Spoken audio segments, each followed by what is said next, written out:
Hello, and welcome to another episode of the Rich Woman Rising podcast. I'm your host, Eloise Tompkins, and I help women heal their relationship with money so that they can feel so much more comfortable, confident, calm, and focused when they go into money conversations, whether that's with clients, whether it's about talking about their business, whatever it is. And I do this from a body based perspective. And today I want to talk to you about failure. Failing sucks. It sucks to fail. And I recently had an experience where I failed in my business, and it ended up being the most magical thing that could have happened to me. And you might be thinking, my goodness, Ellie, how did you fail in your business and why was that a good thing? Well, don't worry, because that is exactly what I'm about to talk to you about in this episode today. But the reason that I want to talk about failure is because so many women are terrified of putting themselves out there in their business. So many women are terrified to post on social media, to talk about their business, to ask for opportunities, to tell people what it is that they want, what it is that they need. They bumble their way through conversations. Someone might say, "What do you need?" And they'll say, uh, uh, uh, uh. They don't answer the question directly because we have been taught that asking for what we want and saying it directly is a bad thing. And we worry that we're going to be judged for being direct and communicating clearly. So we dance around the topic, beat around the bush, and don't actually say what it is that we're wanting or needing. And this is one of the biggest money blockers that I see. And women will ask me, one of the one of the common questions that I also get is this a money block? Because women can see it playing out. And this is what one of my members in the Millionaire Mindset Academy recently asked. She was like, "Ellie, I have this situation where I find it really difficult to post on social media. Is that a money block?" We unpacked it. We explored the motivations behind not posting. And the underlying reason that she wasn't posting was because she was scared that other people would judge her. And yeah, that is a money block. And usually that money block sits in the worthiness space, not feeling worthy, not feeling good enough, not feeling like they can post, because if they do post, what if someone judges them? And this exact thing happened to me recently. And if you've been following me on Instagram, then you might have seen me posting about it.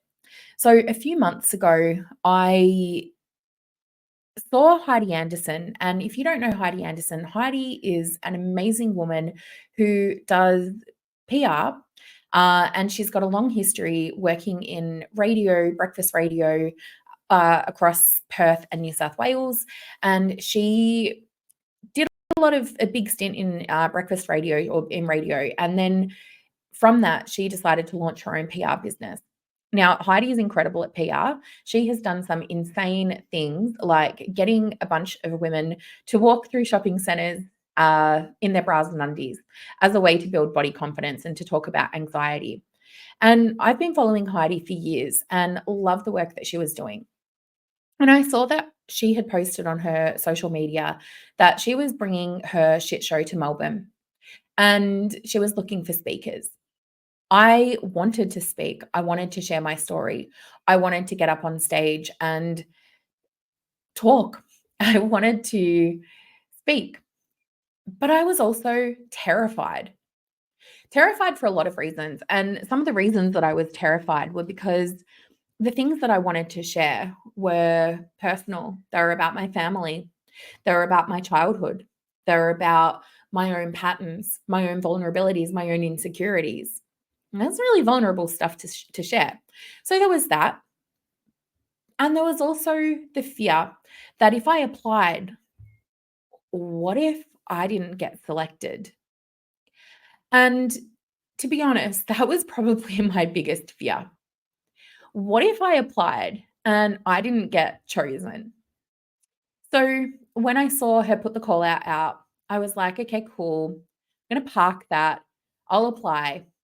And then days went by and I didn't apply until she finally sent an email. It was a Friday. And she was like, today is the last day to apply. You have until midnight to apply. Otherwise, your application is void. You don't get the chance. And it was in that moment I was like, fuck, I need to make a very quick decision here. And so I applied.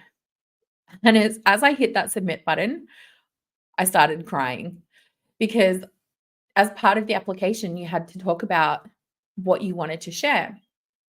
And that just brought up a lot of emotion in and of itself. And then hitting the submit button to actually apply to speak, I was like, oh my goodness, what have I done? But it was done. It was submitted. And I didn't think anything of it until later in the week. Heidi posted on her socials and said, wow, we've had an incredible lineup of speakers to apply. Here they are. And there was my name and photo on the list. Now, there were 18, I think there were 16 or 18 speakers. So there were quite a lot of people who had applied, which was phenomenal. Phenomenal for Heidi, not so phenomenal for me. But it was phenomenal to see how many people were interested in sharing their story. And what came up for me was, oh my goodness, that's a lot of amazing people. There is no way I'm going to win. Because not only did Heidi put all of us up on her Instagram page, the way that we would win a spot at her shit show was by getting people on social media to vote for us. And whoever got the most amount of votes on that social media post would win a spot at her stage. And I was looking at the speakers and I was looking at who was commenting already. By the time I got to the post, there'd been already people voting and commenting. And there was 2 or 3 people who were getting a lot of votes. And I was like, oh my goodness, there is absolutely no way I am going to be able to get that amount of votes. If they've already got that many votes, I'm not even going to be able to get that amount of votes. And it wasn't coming from a place of unreasonable doubt. It was just that I knew. I don't have that audience. I didn't have that amount of people. I wasn't able to achieve that. And there was this little voice inside my head that was saying, see, I told you not to bother applying. I knew that you wouldn't win.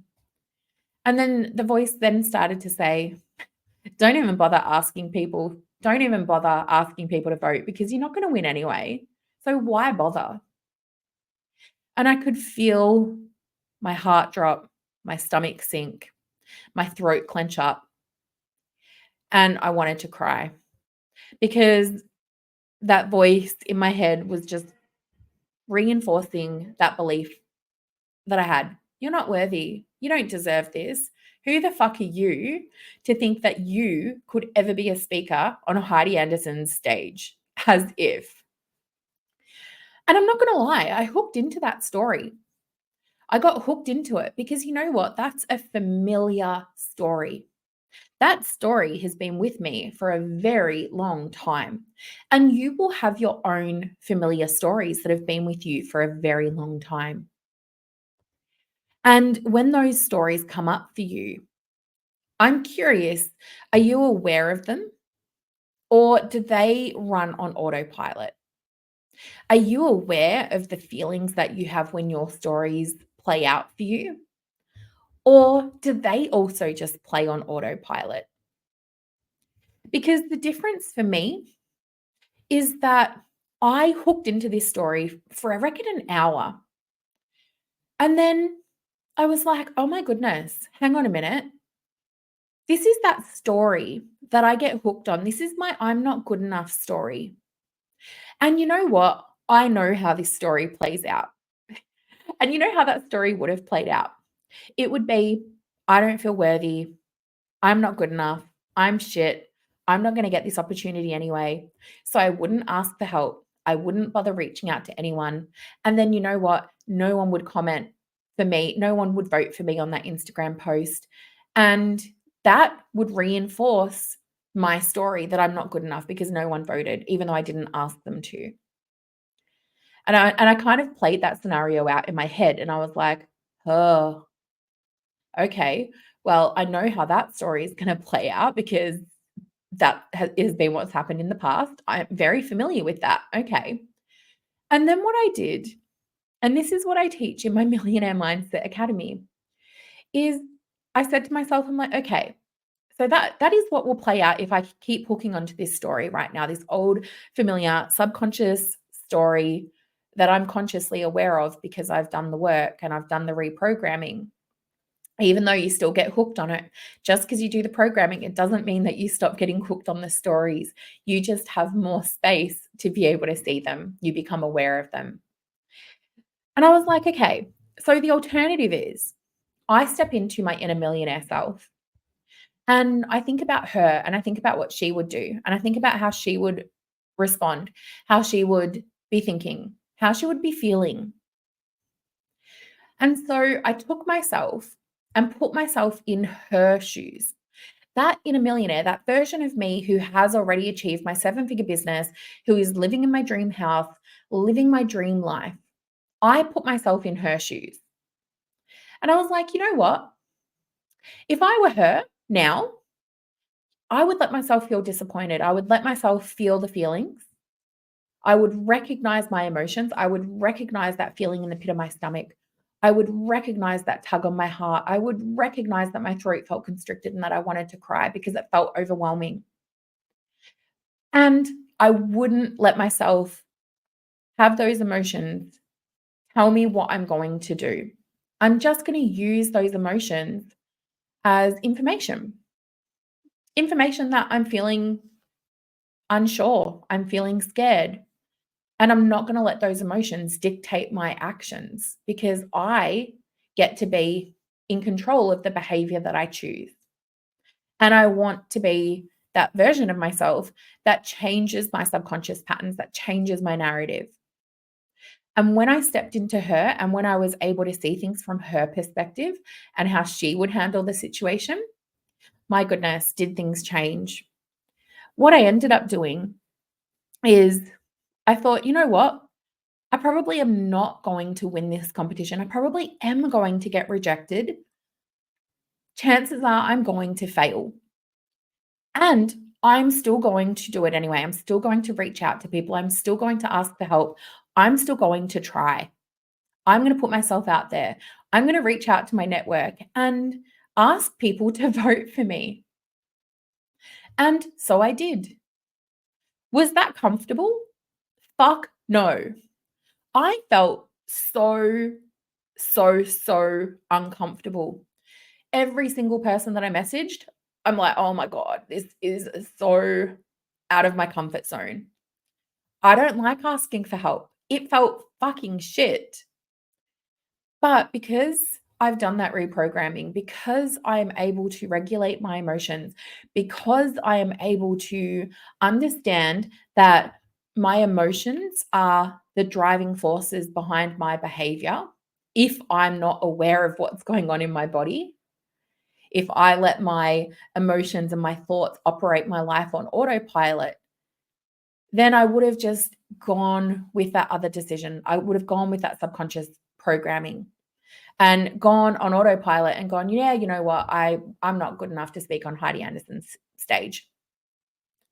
But I didn't because I'm aware of how my subconscious programming can play out. And I've got that space to be able to take a step back. So I reached out to so many people. And you know what? I had some people who were like super supportive and they commented and they voted for me. I had some people who I reached out to who I didn't think were going to vote for me. I thought they'd ignore my message. And they sent me messages back going, oh my goodness, congratulations, I've just voted for you. And I had people who I thought would vote for me who didn't even reply to my message. They read it and they didn't even reply. And what I learned about failure and what I want you to understand is that people are going to reject you. When you ask for help, there are going to be people out there that don't reply, that won't support you, that won't vote for you. They won't help you. And that's okay because it's not about them and it's not about you. It just is. Because what I thought is, I don't know what's going on in their life right now. I don't know what's going on in their business right now. I don't know anything about what's going on for them. And maybe it has something to do with me. Maybe they don't like me. That could be one potential outcome. But chances are there could be 100 other explanations as to why they didn't respond or vote. It's not my concern. And when I let go of that expectation, when I let go of that judgment and stopped making it mean something about me, it was so much easier to reach out and ask for help. And I mean, that's easier said than done, right? I get it. Like, it's not easy to let go of that judgment. However, it is really important to let go of that judgment if you actually want to reach the goals that you have in your business. So I sent out all those messages. I got people to vote, had the people who didn't even acknowledge. And like I knew, I didn't win. I did not win a spot. I already knew that. I put myself in the position of failure, knowing that I would fail, knowing that I wouldn't get that spot, knowing that I'd be rejected, knowing that it would feel yuck, and knowing that I would be okay, knowing that I have the resilience, the emotional resilience to be okay with that because I can lean into the discomfort of that emotion because I understand how it feels in my body. I understand that that emotion isn't going to last forever. I understand that in order to reach my goals, then I'm going to have to lean into some of that yuck stuff if I want to experience the success. It can't be one without the other. So, that all being said, I celebrated the people, the speakers who did get their spots and didn't really think too much of it. I was just like, okay, whatever. It is what it is. What I could have done though is fall back into that old pattern of, okay, well, I didn't get that. So, I'm probably never going to become a speaker. And that goal is out the window because I think it can become quite easy to then fall back into that pattern of, well, that didn't work out. So I'm not going to bother speaking because we like to generalize. We like to our thoughts like to go, oh, well, that didn't work out. And we fall into these patterns of, well, nothing's going to work out. And I didn't do that because, again, I stepped into my inner millionaire and was like, well, how would she think about this? And so what I did do is I told people that I applied to speak on Heidi's stage. I was like, yeah, I applied for that. I was really proud of myself. I put myself out there. I didn't win, but these two awesome speakers got a spot. How cool is it for them? Yeah, I do want to speak. Yeah, I do want to share my story. Yeah, I'm ready to be on stage. And I focused on that. I was like, I do want to speak because I put it out to the universe and was like, you know what? I didn't get that opportunity, but I'm going to tell every other person that I come across that I want to speak and that I'm putting myself into the speaker's world. And by putting myself out there, people know that that's the goal that I have. I'll be on their mind. And then I get offered a spot to speak at a networking event that I'm a part of. So I didn't get the Heidi spot, but I got this other speaking spot. Like, how fucking cool is that? Because I allowed myself to fail. I leaned into the discomfort. I got this other speaking spot. And then the shit show happened. I went to the shit show, and one of the other things that Heidi had was a wild card speaker that should pull out on the night. Now, I am a little bit spiritual and I keep leaning more into my spiritual side. And there was a part of me that was like, oh my goodness, I really want this opportunity to speak on Heidi's stage. I really want to share my story. Erica Kramer, the Queen of Confidence, was there. And I was like, oh my goodness, how cool would it be to share a stage with Erica Kramer as one of my first speaking gigs? Like, how fucking cool would that be? I'm like, there's no chance. Like, oh, surely there couldn't be a chance. Lo and behold, on the night, Heidi hands the hat over to Erica to pull a random name out of the container. Erica digs in, rummages around, and she pulls my name out of the hat. I was in so much shock. I got up on stage and I spoke. I shared my story. And it felt so right. I was meant to be up on that stage. I was meant to be speaking with those speakers that night. There was just this energetic pull. It was the right place, the right time, the right people. And the universe works in these weird ways. And I firmly believe that. The thing that I took away from this, and the thing that I want you to walk away from this episode with, is that failure is a part of your success. Failure is a part of your journey. Now, it might sound like I didn't fail because I did get the speaking spot. And I feel very honored and privileged to have gotten that spot. And I'm so grateful that I got that spot. And I also firmly believe that the reason that it was me that got that spot was because I leaned into that discomfort. I leaned into the failure. I leaned into knowing that I wouldn't win. And if I had kind of followed my old subconscious patterns, if I had allowed myself to go down the path of, well, you're shit, you're not worthy, who are you? As if you're going to end up on stage with Heidi Anderson and Erica Kramer, like as if. If I had let myself hook into that story, do you know what would have happened? I would have gone to that shit show because I was still going to go, even if I applied or not. And I would have watched someone else on stage. I would have watched someone else be plucked out of the hat and I would have seen their name pulled out. And do you know how much more of a failure I would have felt if that had happened? That would have really hooked into my story of you're not good enough, you're a failure, who are you? And it would have hooked into my you're never going to be able to do what they do. And the reason I share this is because I want you to start understanding that bringing awareness to those subconscious patterns that you have, those subconscious beliefs, and bringing them into your conscious awareness, understanding how those emotions come into play. Because for me, it was that feeling in the pit of my stomach, that tightness in my throat, that my heart, like I could feel my heart was racing. Those were signals like, oh, okay, something's happening here. I'm hooking into these thoughts. There's something playing out in my body. But the thing is, what was playing out in my body wasn't Heidi Anderson's shit show. It was all the times in my past where I was told that I wasn't good enough.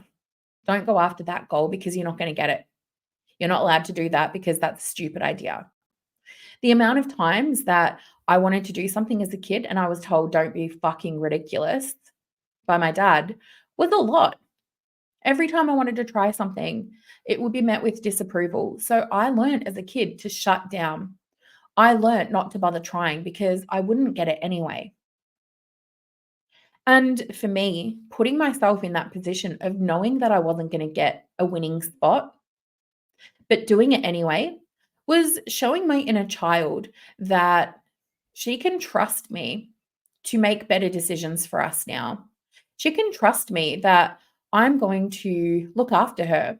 She can trust that actually we can make choices and do things that we want. And that is really, really powerful.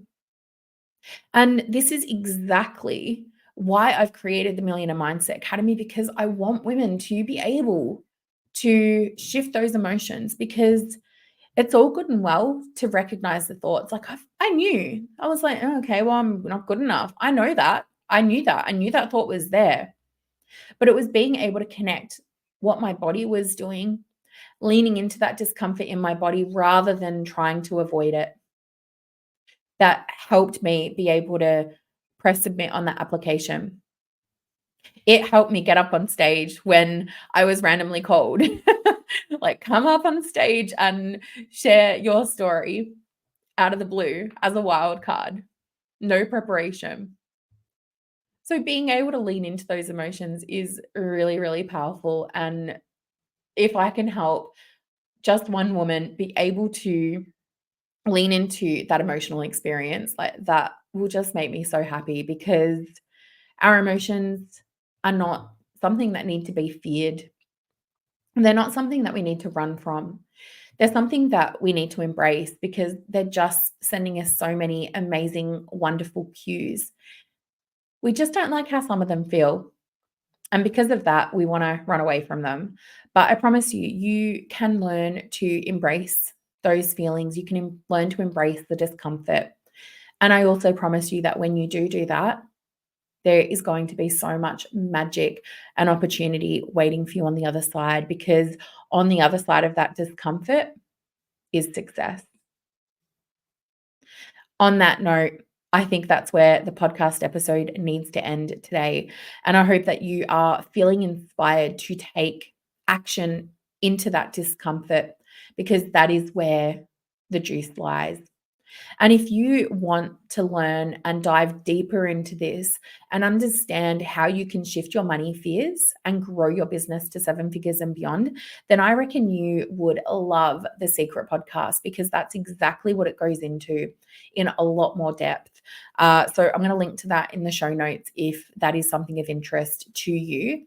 And you can really dig your heels in and understand that in a lot more depth and detail. So take care.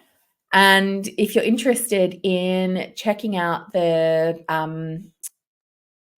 snippets of the speech, then head over to my Instagram, because there's some posts there that I've popped up about the shit show, and go give Heidi a follow as well. I'll pop her details in the show notes for you as well, because she's phenomenal.